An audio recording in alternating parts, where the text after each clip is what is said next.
Muy bien, entonces vamos a empezar las galactosemias. Voy a compartir la pantalla.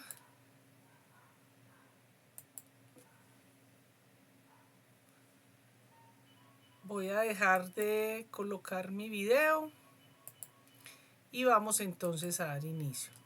Bueno, entonces vamos a empezar a recorrer algunas de las patologías relacionadas con los carbohidratos, los errores innatos del metabolismo que están relacionados con los carbohidratos. Y vamos a empezar con las galactosemias, ¿cierto? Entonces,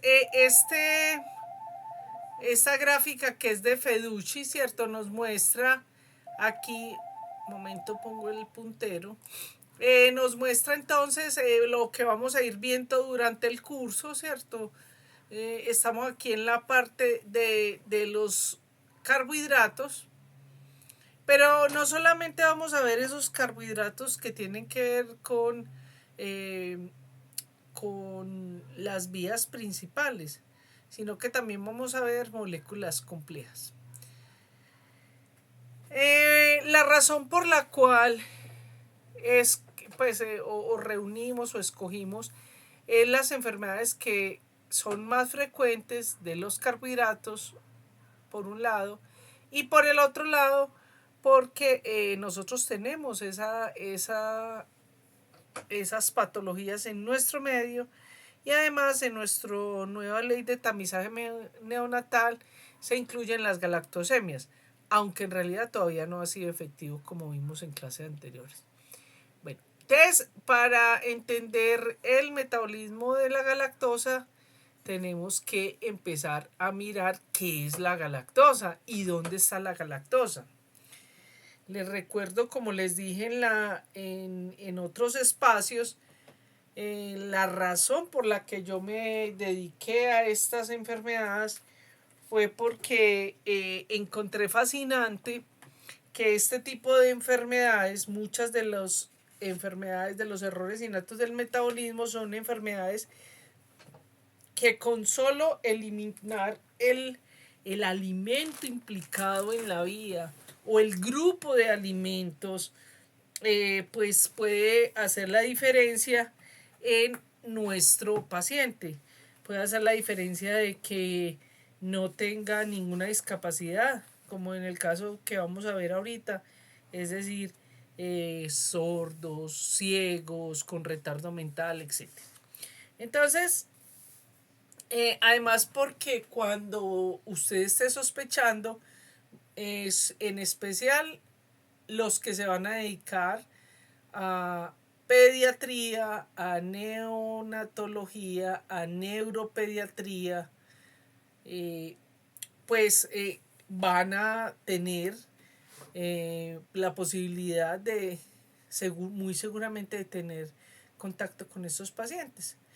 Porque este grupo de enfermedades son enfermedades que se presentan en los primeros días de la vida del neonato. De hecho, una vez inicia la alimentación materna, puede tener las manifestaciones. Más aún, hay algunas manifestaciones como el nacimiento con cataratas, porque vamos a ver que algunas enfermedades se empiezan a presentar dentro de la etapa intrauterina y otros no.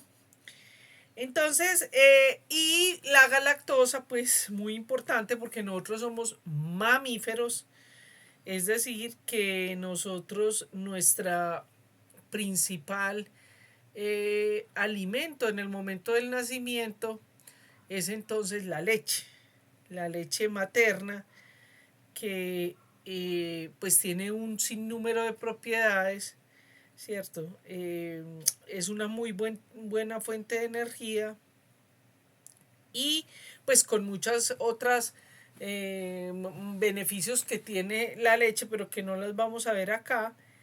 Pero entonces nosotros evolutivamente como mamíferos hemos desarrollado y tenemos genes para metabolizar esa lechita, ¿cierto? Lo primero con lo que nos vamos a enfrentar, lo vamos a ver más adelante, es que entonces nosotros nos tomamos la leche tiene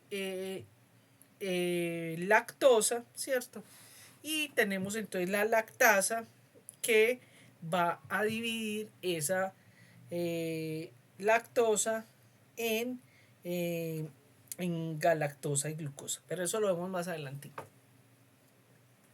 Pero esta introducción es para decirles que entonces pues esta tiene unas implicaciones muy importantes cuando después de que se empiezan a presentar las manifestaciones clínicas, entonces no se hace la suspensión de esa leche ni de los alimentos que están implicados en esto. Vamos entonces a que ver, principalmente tenemos 3 enfermedades relacionadas con esto. Hay una que es como borderline con las glucogenosis y que la vamos a ver en la glucogenosis, que es el síndrome de Fanconi-Bickel. Y entonces entramos un poquito en la parte de la parte estructural, de la parte metabólica. Entonces, ¿qué es la galactosa? La galactosa es un monosacárido. Es un monosacárido, es una hexosa, tiene 6 carbones y pues como lo acabo de introducir, es fundamental en la dieta humana. Pero además porque no solamente por la eficiencia que tiene este combustible, este carbohidrato, sino porque pues además provee una cantidad de microelementos como por ejemplo el calcio, ¿cierto? Y lo menciono porque los niños que tenemos que hacer esta restricción, pues hay que suplementarlos. Entonces, esa galactosa como tal, nosotros no consumimos como tal galactosa. La galactosa viene o en la leche, los productos lácteos, ¿cierto? O en algunos compuestos, como por ejemplo las semillas. Las leguminosas tienen mucha galactosa, ¿cierto? Tenemos algunas frutas, verduras que tienen galactosa. Esa galactosa entonces va a estar en forma de polímeros, ¿cierto? Y dependiendo pues el alimento va a ser la forma. Así tenemos que la galactosa que tenemos de las legumbres, de las verduras, de las frutas, ¿cierto? Van a estar en enlaces tipo beta. Tenemos otros galactósidos con enlaces tipo alfa que son de alimentos de origen vegetal. Entonces ahí están muchas semillas, cereales. Entonces fíjese que eso ya va dando cuenta cómo los niños que tienen algún error innato del metabolismo relacionado con esta enfermedad, con este grupo de enfermedades, pues es a veces un poquito complejo, sobre todo en los niños, manejar la dieta. Pero también tenemos que la galactosa nosotros la obtenemos a partir de los galactocerebrósidos y gangliósidos. Estas enfermedades luego las vamos a ver, que generalmente están en la proteína, en las carnes de origen animal, en específico, de manera importante, en las vísceras de animales. Bueno, ya habíamos entonces mencionado que la galactosa como tal no la ingerimos en la leche. En la leche lo que tomamos es lactosa, ¿cierto? Esa lactosa, más adelante van a ir viendo otros gráficos que le ayuden. Entonces nosotros tenemos en el intestino una lactasa, que es una beta-galactosidasa, que va a estar en la mucosa intestinal, en las células en borde de cepillo, y allí entonces se hidroliza y se divide en galactosa y glucosa. Bien, entonces fíjese que nosotros realmente nos comemos es en la leche un disacárido, que es la lactosa.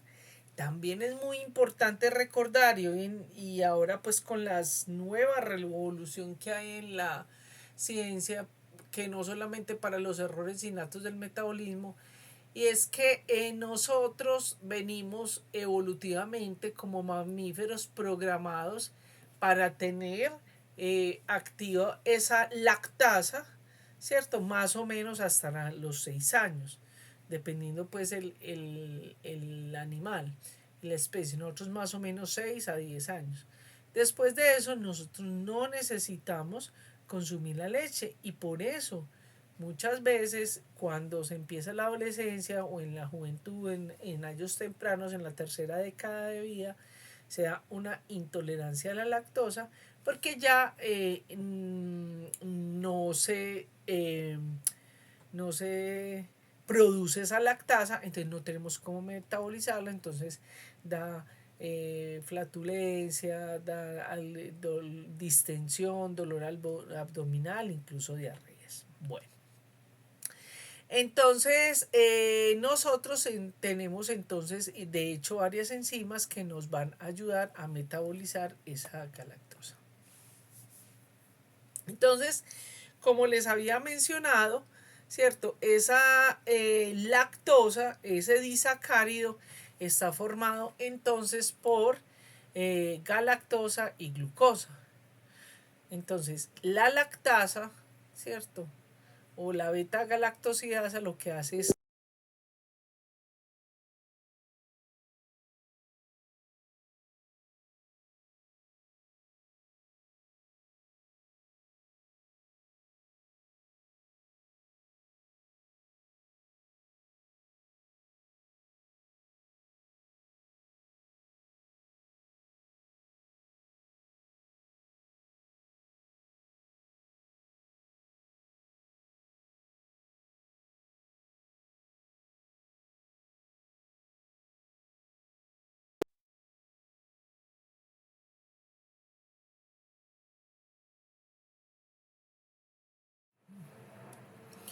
Hola, hubo como un bajón de energía, se me apagó el compu. Deme un minuto, chequeo. Se supone que está grabando, pero mejor lo voy a detener. Ay, a ver, cómo chequeo esto aquí.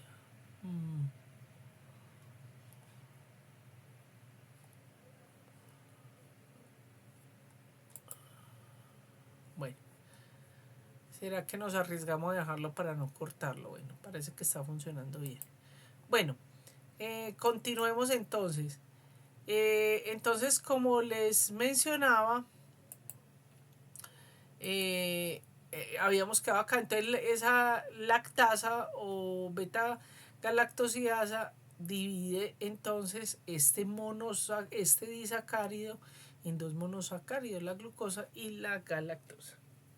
Entonces, esa galactosa, ¿cierto? Que es ese carbohidrato, nosotros tenemos una batería de enzimas para metabolizar y utilizar realmente.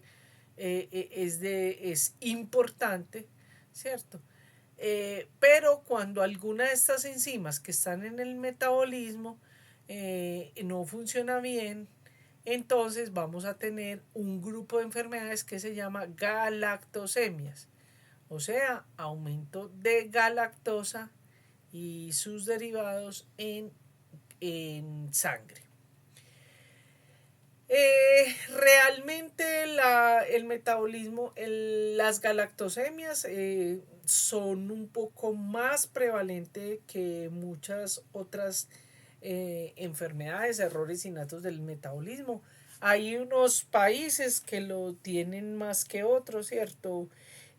Tenemos, por ejemplo, como el ejemplo que está ahí en Irlanda, que es uno en cada 16.000 personas, pero tenemos algunos eh, países como los países asiáticos que realmente son raros, eh, es rara las galactosemias.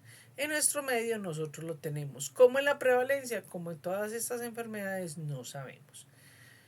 ¿Qué es lo interesante y lo bonito de esto? Si no se trata, si no hay un diagnóstico y un tratamiento oportuno y temprano, la mortalidad es alta.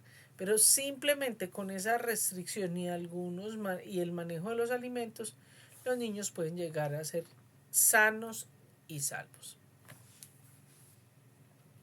Estas enfermedades, este grupo de enfermedades que vamos a ver hoy son autosómicas recesivas, ¿cierto? Recordemos que en las autosómicas recesivas heredamos un gen del padre, un gen de la madre, y entonces cuando lo tenemos en estado homocigoto, ¿cierto? Con variantes alélicas de, eh, de padre y madre, entonces se presenta la enfermedad. Sin embargo, como ya les había dicho en el taller de genética, lo vemos más adelantico, se han encontrado casos de heterocigotos donde tienen una mayor tolerancia a la galactosa, pero pueden llegar a presentar síntomas. Entonces, eh, como vamos a ver en muchas de estas enfermedades, realmente no hace tanto que se conoce sobre estas enfermedades, es decir,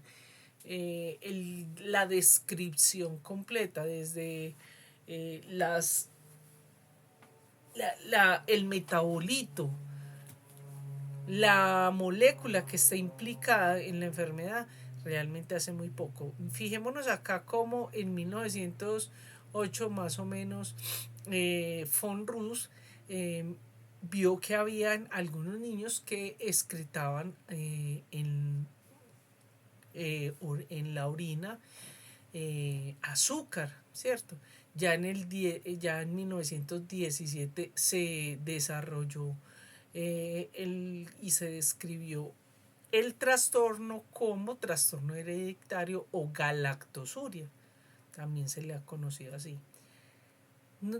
Solamente hasta el 35 ya entonces viene Mason y Turner y ya nos da el cuadro clínico, ¿cierto? Hace la descripción del cuadro clínico de la enfermedad, pero además de eso, este que es un hallazgo, mire, muy importante y que sigue vigente, el tratamiento estaba basado con restricción dietaria. También fueron importantes los hallazgos que hizo Leloir, que fue quien describió estas vías metabólicas de carbohidratos, ¿cierto?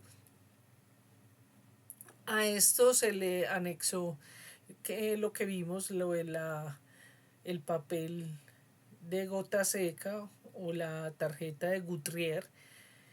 Y este ha sido de las enfermedades que en muchos de los países, incluyendo el nuestro, aunque todavía no se haga, se incluye dentro del tamizaje neonatal. Esto es de las enfermedades que más se recomiendan en incluirse dentro del tamizaje neonatal. Recordemos que parte de los criterios para la inclusión de ese tamizaje neonatal son aquellas en las que hay algún tipo de tratamiento, que están frecuentes en la población, que se puede hacer, que ese tratamiento sea parcial o específico, paliativo, pero que permita que el individuo no se deteriore. En Colombia, en 1983, se describió la primera galactosemia. Bien, por el doctor Alberto Hernández Sáenz. Cuando hablamos entonces del metabolismo de la lactosa, tenemos que entender lo que se llama la vía de Leloir. Entonces, hay que pensar, necesito la mente muy abierta de ustedes porque dependiendo los sustratos que haya, ¿cierto? Se van a dirigir hacia un lado o hacia otro, es decir, según las necesidades del sistema. Entonces, básicamente tenemos como tres tipos de vías. Una que es, y como dijéramos, la principal, que es la de la vía de la pirofosforilasa, tenemos estas dos que son alternativas, ¿cierto? Que es la de la aldosa reductasa hacia producción de galactitiol y la de la galactosa deshidrogenasa, que es la que produce el galactonato. Ahí es muy importante tener en cuenta que cuando esta vía, que es la normal, a partir de la cual la galactosa cumple un papel supremamente importante en la unión a a los nucleótidos difosfato eh, de uracilo. Entonces, cuando estas vías está interrumpida por algún tipo de deficiencia, entonces la galactosa va a salir por estas otras dos vías, va a utilizar estas dos vías para que no se acumule la galactosa. Y es aquí donde vienen las manifestaciones que provocan el acúmulo de galactitiol y de galactonato. Esta es la vía que les digo. Este es de Sadurray, lo que les pregunté en el examen. Ojalá consigan este librito que es muy bueno. Sé que ustedes que son muy pilos en conseguir, por ahí le pueden encontrar. Entonces, nosotros nos tomamos la lechita contiene altos contenidos de lactosa, pero también consumimos algunos alimentos que tienen directamente la galactosa, como lo vimos. Esa lactosa, entonces, a través de la lactasa o la beta-galactosidasa, que es lo mismo, entonces nos va a dividir la molécula en dos, y es en galactosa y en glucosa, son dos 6-hexosas. Esa galactosa normalmente la vía que hace es con esta pirofosforilación. ¿Qué quiere decir eso? Que a la galactosa se le va a colocar un fosfato. ¿Y ese fosfato de dónde va a venir? Del ATP, del adenosintrifosfato. ¿Cómo se llama entonces la enzima? La enzima se llama galactoquinasa o GALCA, que es como lo vamos a ver apenas entremos en cada una de las deficiencias de esto. Entonces, este GAL 1P, o sea, 1-fosfato galactosa, es un metabolito muy, muy importante porque a partir de él, cuando veamos, por ejemplo, la parte de glucogenosíntesis y glucogenólisis, vamos a ver que vuelve a aparecer la galactosa.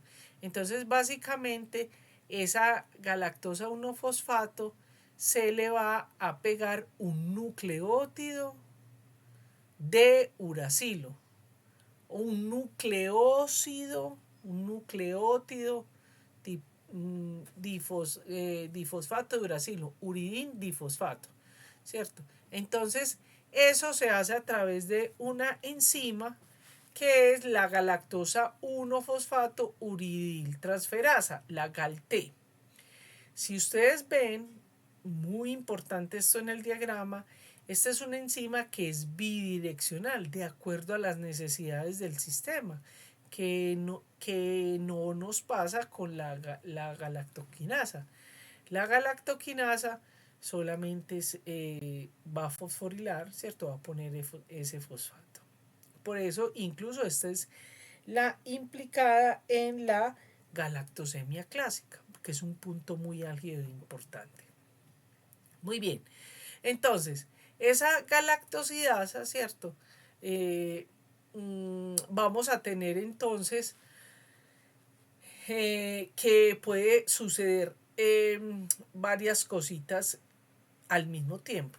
Es decir, nosotros necesitamos a la galactosa 1-fosfato colocarle el uracil difosfato, ¿cierto?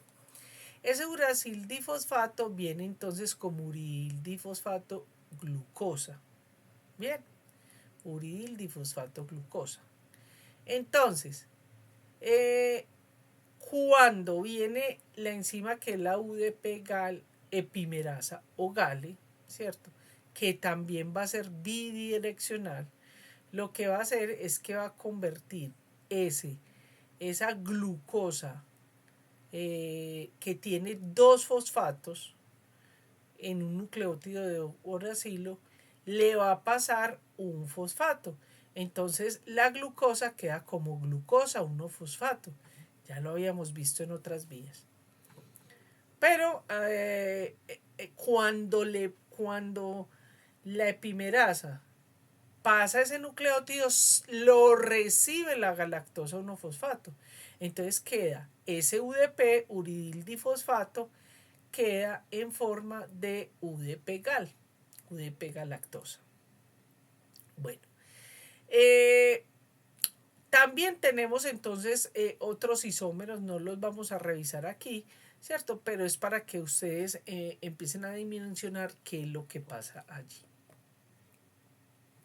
Entonces, este metabolismo, recuerden que el corazón del metabolismo es el hígado. Esto representa un hígado, ¿cierto? Y recordemos que en el hígado vamos a tener un transportador de glucosa, el GLUT2, ¿cierto? Ese GLUT2 no solamente va a pasar glucosa, como lo vemos acá, sino que también va a pasar galactosa. Eso es importante porque cuando hay una deficiencia, un daño aquí, se va a producir el síndrome de Fanconi-Bickel. Bueno, entonces, fíjense que vimos que la glucosa, ya sabemos, repetidamente lo hemos y lo vamos a decir muchas veces en este curso, la glucosa es muy importante, es un metabolito que es muy importante porque nosotros necesitamos una homeostasis calórica representada en glucosa, porque tenemos órganos y tejidos que son glucodependientes. Sabemos, dependiendo la vía, dependiendo el órgano, dependiendo de la célula, ¿cierto? Esa glucosa va a entrar entonces por glucólisis y va a estar acoplado a otras vías, ¿cierto? Lo primero que va a suceder es que la glucosa, entonces, como esta glucosa pasa por aquí libremente, va a depender de la concentración que haya en un lado u otro, lo primero que tiene que hacer es colocarle un fosfato y se convierte entonces en glucosa 6-fosfato, que puede ir hacia muchas otras vías. Bien, pero lo mismo va a pasar con la galactosa, ¿cierto? Una vez la galactosa entra, tiene que fosforilarse. ¿Y por qué? Porque sabemos que eso va a depender, tanto la glucosa como la galactosa va a depender es del gradiente. Entonces lo primero que va a suceder es entonces fosforilarse, ya vimos cómo, y queda convertido en galactosa 1-fosfato, ¿cierto? Por esa galactoquinasa. Bien, pero además esa galactoquinasa, fíjese que va a estar asociada, como lo vimos anteriormente, con, por ejemplo, los derivados de glucosa. Pero además de eso, la galactosa va a estar involucrada en muchos glucoconjugados, macromoléculas y moléculas complejas, ¿cierto? Que tienen galactosa. Bien. Es muy importante pensar uno de los puntos álgidos, que se lo repito acá, y vuelvo y paso acá. Voy a la diapositiva a hablar sobre estos dos puntos, ¿cierto? Sobre la aldorreductasa, ¿cierto? Y la galactosa deshidrogenasa, que también podrían estar deficientes, ¿cierto? Pero lo más importante de esto es que como la vía principal va a estar interrumpida, ¿cierto? O sea, la vía, lo que se llama la vía clásica, entonces vamos a tener problemas con el galactitiol y con el galactonato. El problema es que eso va a ser un problema osmótico, ¿cierto? Con en algunos tejidos, como por ejemplo en la córnea, ¿cierto? y por eso va a promover el galactitiol, va a promover la producción de cataratas. Lo mismo, hay problemas, ya lo vamos a ver en las manifestaciones clínicas con el galactonato.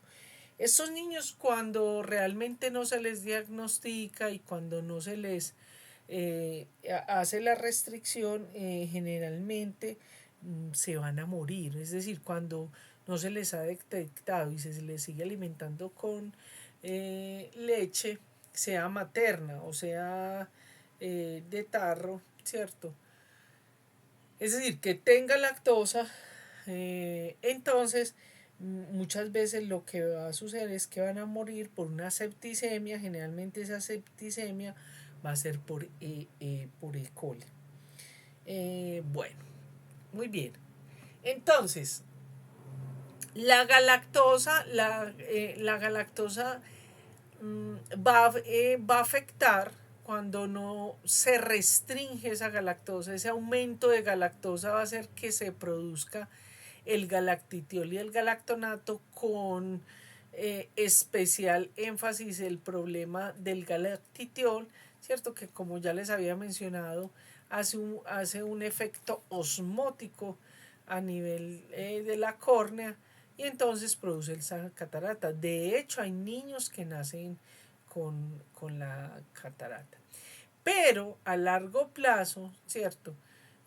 Como vamos a tener una depresión de estos sustratos que van a ser precursores de muchas otras moléculas, como la galactoso-no-fosfato o la uridindifosfato galactosa, ¿cierto? Para el desarrollo cerebral, para glicoconjugados, el aumento de estos metabolitos va a ir dañando el riñón y va a tener una afección hepática.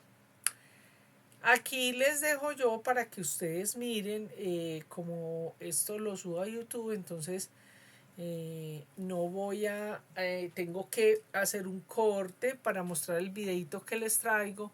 Ustedes lo pueden encontrar allá, también está ahí en la plataforma. En muchas de estas enfermedades, sea los grupos de pacientes o sea los grupos de científicos, ¿cierto? Tienen todos estos apoyos, ¿cierto? Que son muy útiles para todos los que trabajamos en esto. Entonces me dan un momentito, tengo que parar el video.